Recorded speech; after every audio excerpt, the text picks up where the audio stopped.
Hello everyone, welcome to Shine India SR tutorial. Friends, ఈరోజు మనం భారత ఆర్థిక వ్యవస్థ 1991 నూతన ఆర్థిక సంస్కరణలు, నియంత్రణ సంస్థల ఏర్పాటు అనే టాపిక్కి సంబంధించిన ప్రాక్టీస్ బిట్స్ని చూద్దాం. ఫస్ట్ వన్, ప్రభుత్వ ప్రైవేట్ రంగాలు కలిసి పని చేయడం అనేది ఏ ఆర్థిక వ్యవస్థలో గోచరించును? ఆప్షన్ 3, మిశ్రమ ఆర్థిక వ్యవస్థలో గోచరించును. నెక్స్ట్ వన్, ఈ క్రింది స్టేట్మెంట్స్లలో సరైనది ఏమిటి? సరి అయినటువంటిది ఏమిటి? మన దేశంలో మిశ్రమ ఆర్థిక వ్యవస్థకు 1948 పారిశ్రామిక విధాన తీర్మానం అనేది నాంది పలికింది. 1991 నూతన పారిశ్రామిక విధానం మన దేశంలో మిశ్రమ ఆర్థిక వ్యవస్థ బలోపేతానికి దోహదపడింది. ఇవి రెండు కూడా సరైన స్టేట్మెంట్స్.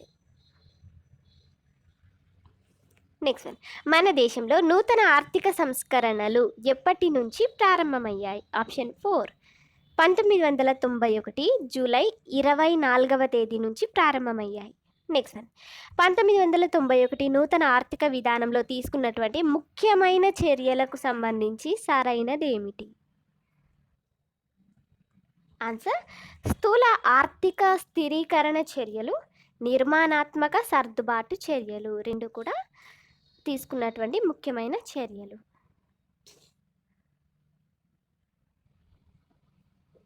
నెక్స్ట్ వన్, 1991 జూలై 24వ తేదీ నుంచి చేపట్టిన ఆర్థిక సంస్కరణల ముఖ్య ఉద్దేశానికి సంబంధించి సరైనది ఏమిటి? సరి అయినది ఏంటంటే ఆర్థిక వ్యవస్థ సామర్థ్యం, ఉత్పాదకతను పెంచడం అనేది ఇది 1991 జూలై 24వ తేదీ నుంచి చేపట్టిన ఆర్థిక సంస్కరణల యొక్క ముఖ్య ఉద్దేశం. నెక్స్ట్ క్వశ్చన్, మన దేశంలో నూతన ఆర్థిక సంస్కరణలకు శ్రీకారం చుట్టిన ప్రధాని ఆర్థిక మంత్రులు ఎవరు? Option 3, PV Narasimha Rao, Manmohan Singh. Next one, 1991 నాటి భారత ఆర్థిక వ్యవస్థ ముఖ్య లక్షణాలలో కానిదేమిటి? ఆప్షన్ 4 అనేది ముఖ్య లక్షణం కాదు. మరి అత్యల్ప వృద్ధి రేటు, అధిక ద్రవ్యోల్బణం, అధిక కోశలోటు ఇవన్నీ కూడా 1991 నాటి భారత ఆర్థిక వ్యవస్థ యొక్క ముఖ్య లక్షణాలలోని భాగాలు. నెక్స్ట్ వన్, 1991 సంవత్సరంలో మన దేశంలో తక్షణం ఆర్థిక సంస్కరణలను ప్రవేశపెట్టడానికి దోహదం చేసిన ప్రధాన కారణం ఏమిటి?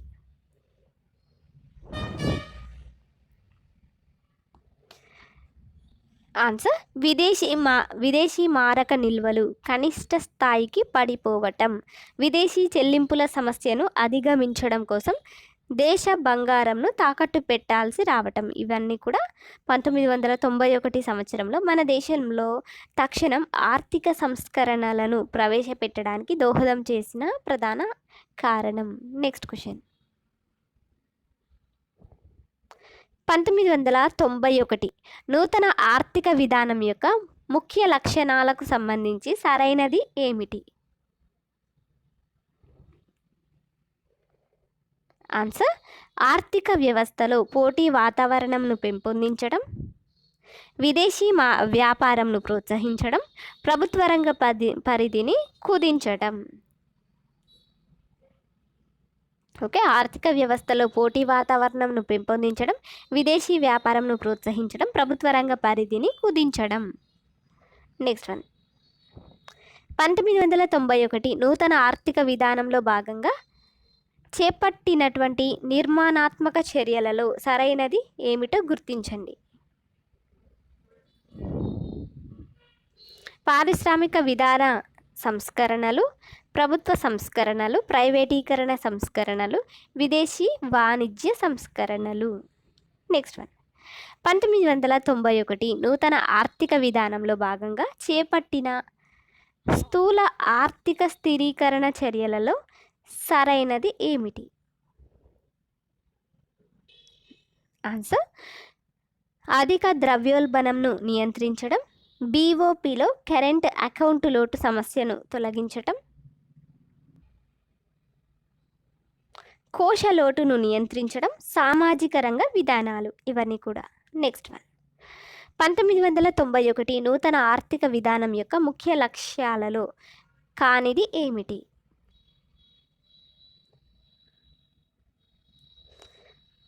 ఆప్షన్ 2 మరి సరైనవి ఏంటంటే ప్రైవేట్ రంగాన్ని ప్రోత్సహించడం, విదేశీ పెట్టుబడులను ప్రోత్సహించడం, కోశ లోటును తగ్గించడం. ఇవి 1991 నూతన ఆర్థిక విధానం యొక్క ముఖ్య లక్ష్యాలలోని అంశాలు. నెక్స్ట్ వన్, కింది వాటిలో సరైన స్టేట్మెంట్స్ ఏమిటి?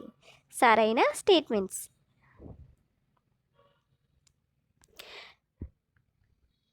1991 నూతన ఆర్థిక విధానంలో భాగంగా ఆర్థిక వ్యవస్థలో నెలకొన్న అడ్డంకులను తొలగించడానికి నిర్మాణాత్మక సర్దుబాటు చర్యను చేపట్టారు. నిర్మాణాత్మక చర్యలు దీర్ఘకాలానికి సంబంధించినవి. ఇవి 2 ఆప్షన్స్ సరైనవి. నెక్స్ట్, ఈ కింది స్టేట్మెంట్స్లో సరైనది ఏమిటి? స్టేట్మెంట్స్లో సరి అయినటువంటివి ఏమిటి? 1980 దశకం ప్రారంభంలో ద్రవ్యలోటు 6.3%. 1980 దశకం చివరి నాటికి ద్రవ్యలోటు అనేది 8.2%నకు పెరిగినది. 2 సరైనవే. నెక్స్ట్ వన్, 1991 సంవత్సరం నాటికి కేంద్ర ప్రభుత్వ రెవెన్యూలో ఎంత శాతంను వడ్డీ చెల్లింపులకే ఖర్చు చేయాల్సి వచ్చింది? ఆన్సర్ 37%. 37%. నెక్స్ట్, 7వ పంచవర్ష ప్రణాళిక అంతానికి అంటే 1990 నాటికి అన్నమాట వర్తకపు లోటు ఎంత? 22,114 కోట్లు. నెక్స్ట్ వన్, ఈ కింది స్టేట్మెంట్స్లో సరైనది ఏమిటి? 1980-1981లో జీడిపిలో రుణాల శాతం 35%. 1990-1991 నాటికి జీడిపిలో రుణాల శాతం 53%. 2 సరైనవి. నెక్స్ట్ వన్, కింది స్టేట్మెంట్స్లో సరైనది ఏమిటి? 1990-1991 సంవత్సరంలో మన దేశ రెవెన్యూ లోటు 3.3%. 1990-1991 సంవత్సరంలో మన దేశ కోశ లోటు 3.4%. 1990-1991 సంవత్సరంలో మన దేశ ప్రాథమిక లోటు 2.8%. ఇవన్నీ సరైనవే. నెక్స్ట్ వన్, 2015-2016 భారత ఆర్థిక సర్వే ప్రకారం ఈ క్రింది స్టేట్మెంట్స్లో సరైనటువంటివి ఏమిటి? 2015-2016 సంవత్సరంలో మన దేశ ద్రవ్యలోటు అనేది అంటే జీడిపి అనేది 3.9%. 2015-2016 సంవత్సరంలో మన దేశ రెవెన్యూ లోటు వచ్చేసి 2.8%. 2015-2016 సంవత్సరంలో మన దేశ ప్రాథమిక లోటు అంటే జీడిపి 0.7%. ఇవన్నీ సరైనవే. నెక్స్ట్ వన్, ఈ క్రింది స్టేట్మెంట్స్లో సరైనది ఏమిటి? సరి అయినటువంటిది ఏమిటి చూద్దాము. WPI అంటే హోల్సేల్ ప్రైస్ ఇండెక్స్ పరంగా 1985-1986 సంవత్సరంలో ద్రవ్యోల్బణ శాతం 4.5%. 1990-1991 నాటికి మన దేశంలో ద్రవ్యోల్బణం 10%నకు చేరింది. 2015-2016 ఏప్రిల్-జూన్ మధ్యకాలంలో టోకు ధరల సూచి అనేది ద్రవ్యోల్బణం 2.8%గా ఉంది. ఇవన్నీ సరైనవే. నెక్స్ట్ వన్, మన దేశంలో ద్రవ్య విధానం పనితీరుపై చక్రవర్తి కమిటీని ఏ సంవత్సరంలో నియమించారు? ఆప్షన్ 1 1982లో. నెక్స్ట్, మూలధన ఖాతాలో రూపాయి మార్పిడికి సంబంధించి సాధ్యాలను పరిశీలించేందుకు 1997 సంవత్సరంలో ప్రభుత్వం నియమించిన కమిటీ ఏమిటి? Answer SS Tarapore committee. Next, భారత విత్త వ్యవస్థ నిర్మాణాన్ని పనితీరును పరిశీలించడానికి నరసింహం కమిటీని ఏ సంవత్సరంలో ప్రభుత్వం నియమించింది? ఆప్షన్ 2 1991 ఆగస్టులో. నెక్స్ట్, 1998లో బ్యాంకింగ్ రంగంలో సంస్కరణలను సూచించడానికి నియమించబడిన కమిటీ ఏమిటి? Option 1 M Narasimham committee. Next one, మూలధన ఖాతాలో రూపాయి మార్పిడికి సంబంధించి రెండవసారి ఎస్ఎస్ తారాపూర్ కమిటీని ఎప్పుడు నియమించారు? Answer option 3 2006లో. నెక్స్ట్ వన్, రెండవసారి నియమించబడినటువంటి ఎస్ఎస్ తారాపూర్ కమిటీ మూలధన ఖాతాలో రూపాయి మార్పిడిని ఎన్ని దశలలో అమలు పరచవలెనని సూచించింది? ఆప్షన్ 2 3 దశలలో. నెక్స్ట్ వన్, బిఎస్ఆర్బిని ప్రభుత్వం ఎప్పుడు రద్దు చేసింది? ఆప్షన్ 3 2001 2002లో. నెక్స్ట్ వన్, రెండవసారి 2006లో నియమించబడిన ఎస్ఎస్ తారాపూర్ కమిటీ మూలధన ఖాతాలో రూపాయి మార్పిడిని 3 దశలలో అమలు పరచవలెనని సిఫారసు చేసినది. అయితే ఆ 3 దశలకు సంబంధించి సరైనది ఏమిటి? సరి అయినది ఏంటంటే మొదటి దశ 2006 నుంచి 2007 వరకు, రెండవ దశ 2007 నుంచి 2009 వరకు, మూడవ దశ 2009 నుంచి 2011 వరకు. నెక్స్ట్ వన్, 1995లో బ్యాంకుల పనితీరుపై ప్రత్యక్ష పరిశీలన పర్యవేక్షణ కొరకు ప్రభుత్వంచే నియమించబడిన కమిటీ ఏమిటి? Option 2 Padmanabhan committee. నెక్స్ట్, ఆస్తుల పునర్నిర్మాణ నిధిని ఏ సంవత్సరంలో ఏర్పాటు చేశారు?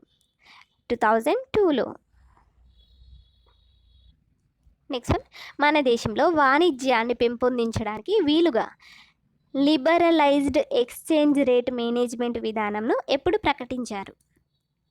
ఆప్షన్ 2 1992 ఫిబ్రవరిలో. నెక్స్ట్ వన్, మొదటిసారిగా ఏ బడ్జెట్లో కరెంట్ అకౌంట్లో రూపాయిని పూర్తిగా మార్చుకునే అవకాశాన్ని కల్పించారు? ఆప్షన్ 4 1994 1995లో. నెక్స్ట్ వన్, కింది వాటిలో సరైనది ఎంచుకోండి.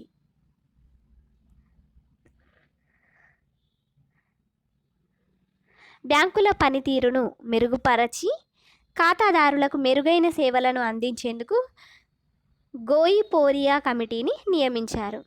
ప్రభుత్వ రంగంలోని బలహీన బ్యాంకులను పునర్వ్యవస్థీకరించుటకు వర్మ కమిటీని నియమించారు. అభివృద్ధి విత్త సంస్థలను బ్యాంకులను సమన్వయపరచడాని కోసం ఖాన్ వర్కింగ్ గ్రూప్ కమిటీని 1998లో నియమించారు. ఇవన్నీ కూడా సరి అయినటువంటివి. నెక్స్ట్ క్వశ్చన్, మన దేశంలో ఏ కమిటీ సిఫారసు మేరకు 1986 సంవత్సరంలో కోశ లోటును ప్రవేశపెట్టారు? ఆప్షన్ 4 సుఖమోం చక్రవర్తి కమిటీ యొక్క సిఫారసు మేరకు. నెక్స్ట్ వన్, ప్రభుత్వం యొక్క సమగ్రమైన లోటు కొలమానం. ప్రభుత్వం యొక్క సమగ్రమైన లోటు యొక్క కొలమానం ఏంటంటే ఆప్షన్ 3 కోశలోటు. నెక్స్ట్, కోశలోటును నియంత్రించుటకు ఎఫ్ఆర్బిఎం చట్టంను ఎప్పుడు ప్రవేశపెట్టారు? ఆప్షన్ 3 2003లో. నెక్స్ట్ వన్, ప్రభుత్వం ప్రణాళికేతర వ్యయాన్ని తగ్గించడానికి తగు సూచనలు చేయడానికి ఎవరి ఆధ్వర్యంలో వ్యయ సంస్కరణల కమిషన్ను ఏర్పాటు చేసింది? ఆన్సర్ గీతా కృష్ణన్ కమిటీ సూచన వీరి యొక్క ఆధ్వర్యంలో అన్నమాట. నెక్స్ట్ వన్, 1991 నూతన ఆర్థిక సంస్కరణలలో భాగంగా ధరల విధానంలో చోటు చేసుకున్న ప్రధాన మార్పులకు సంబంధించి సరైన స్టేట్మెంట్స్ ఏమిటి? బడ్జెట్ సబ్సిడీలు తగ్గించడం, ప్రాతినిధ్యం గల వస్తువుల ధరలు పెంచడం.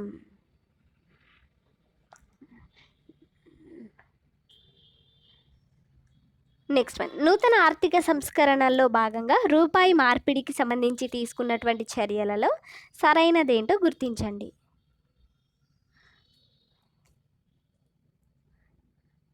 1993-94 సంవత్సరంలో బడ్జెట్లో ట్రేడ్ అకౌంట్లో రూపాయిని పూర్తిగా మార్చుకునే అవకాశాన్ని కల్పించారు.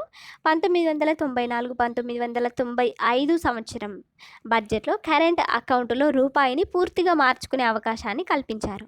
ఈ రెండు కూడా సరైన స్టేట్మెంట్సే. నెక్స్ట్ వన్, 1991 నూతన ఆర్థిక విధానంలో భాగంగా వర్తక విధానంలో చేపట్టిన సంస్కరణలలో కానిదేదో గుర్తించండి. ఆప్షన్ 2 కానటువంటిది ఉన్నవేంటంటే దిగుమతుల సరళీకరణ, పరిమాణాత్మక ఆంక్షలను పూర్తిగా తొలగించడం, 1991లో రూపాయి మూల్యహీనీకరణం.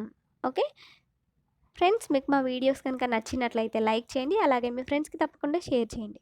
Thank you for watching this video.